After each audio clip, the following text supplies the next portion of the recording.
Hello बच्चों, कैसे हैं आप लोग। आई होप सो ठीक ही होंगे। चलिए शुरू करते हैं। आई रोडो problem number 3। Topic is electrodynamics. ठीक है, तो चलिए प्रॉब्लम पढ़ लेते हैं पहले। Two small equally charge spheres each of mass small m are suspended from the same point by the silk thread of length l। The distance between the spheres x, ये ध्यान दीजिएगा, x बहुत छोटा है लेंथ ऑफ स्पेयर पेंडुलम से। Find the rate dq by dt। dq by dt क्या है? With which the charge leaks off each sphere if their approach velocity varies as v is equal to a root by root x, where a is any constant। a कोई constant हो सकता है। ठीक है, तो चलिए इसका सोल्यूशन देखते हैं क्या हो सकता है। सोल्यूशन, सबसे पहले मैं यहाँ एक common point of suspension select कर लेता हूँ, दिस वन। ये कॉमन पॉइंट ऑफ सस्पेंशन है, let us suppose point O. ये दो स्पेयर ले लेता हूँ, यहाँ पे दो thread common point of suspension होगा, ये थ्रेड आ जाएंगे दो, this one and this one, right. अब यहाँ पे क्या कह रहा है कि दोनों के मास m दिए हुए हैं और चार्ज q दिया हुआ है, राइट। किसी इंस्टेंट ऑफ टाइम पे हम चार्ज q मान लेते हैं। ठीक है, तो यहाँ से मैं ऐसे एक इनका इंटरसेक्शन लाइन ले लेता हूँ, ये मिड पॉइंट होगा। ठीक है, this is a, this is b square.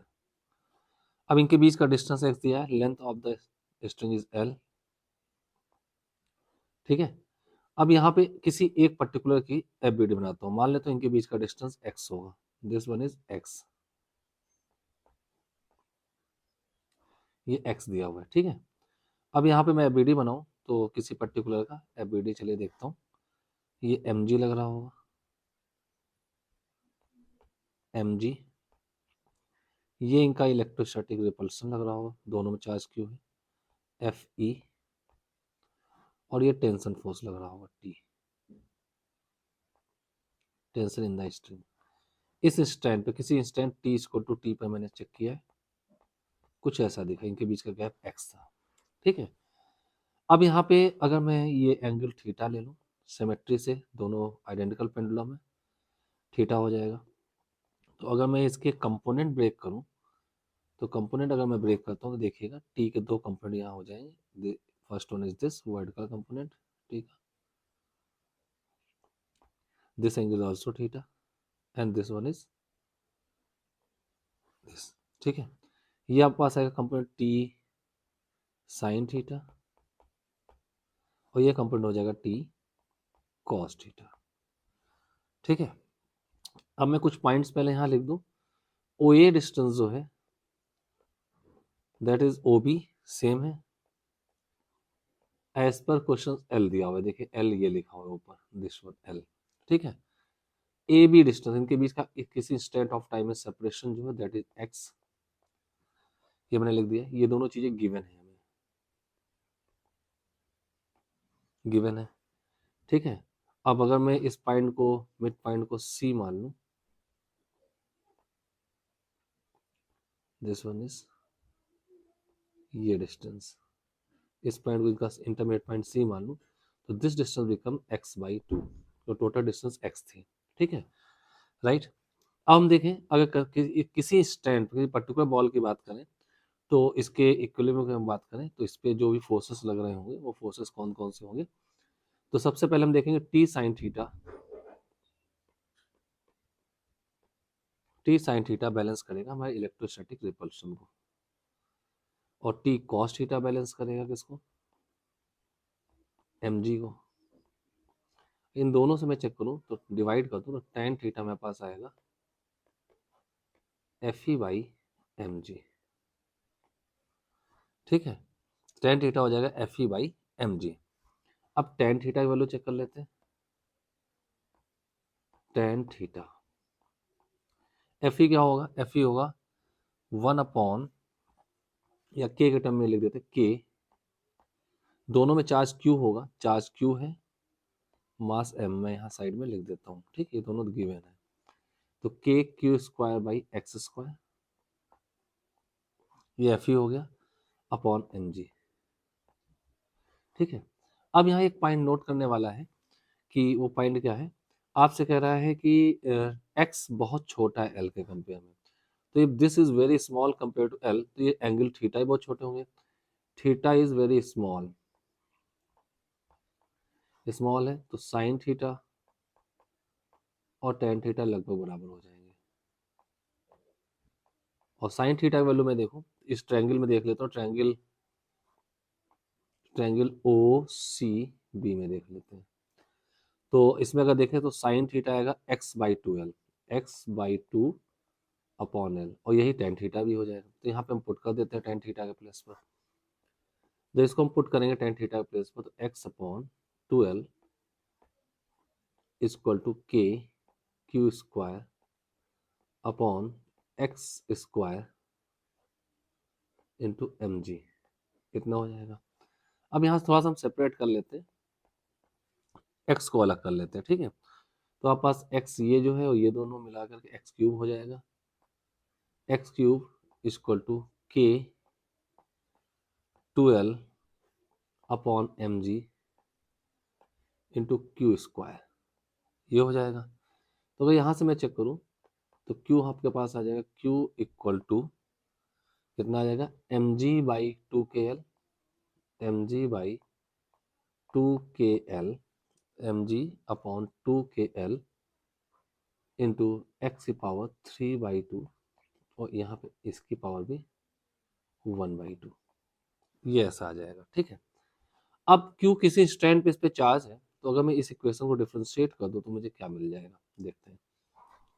Differentiate को तो D Q by D T हो जाएगा, और यही आपको क्वेश्चन में निकालना है। देखिए ध्यान से, ऊपर लिखा होगा कहीं दिस वन, ये आपको ऊपर लिखा है D Q by D T, आपको कैलकुलेट करना है with which the charge leaks of, ठीक है। तो D Q by D T हमें निकालना है, इक्वल टू ये जितना टर्म लिखा है ब्रैकेट में कांस्टेंट है, M G upon two K L whole power one by two, it is a constant into X की पावर थ्री बाई टू का होगा differentiation three by two, X की power one by two, three by two minus one करेंगे one by two into D X by D T, D X by D T. अब गौस देखें, ये D Q by D T आपके पास क्या आ जाने वाला है, D Q by D T equal to M G upon two K L whole power one by two into three by two root x.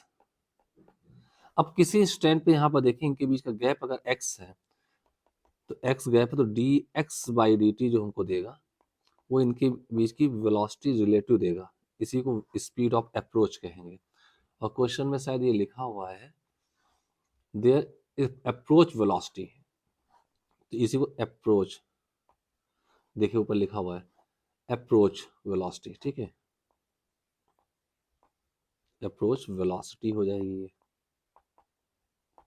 ठीक है। तो ये आपके पास अप्रोच वेलोसिटी v हो जाएगी। और क्वेश्चन में आपको दिया हुआ है v की वैल्यू भी दी हुई, बस देखिएगा v दिया है a root x, a by root x है, तो आपके पास v दिया है a अपॉन रूट x, ठीक है। तो यहाँ पे इसको पुट कर दें तो हमारे पास क्या आएगा, D Q by D T equal to M G upon two K L whole power one by two into three by two root X into A upon root x.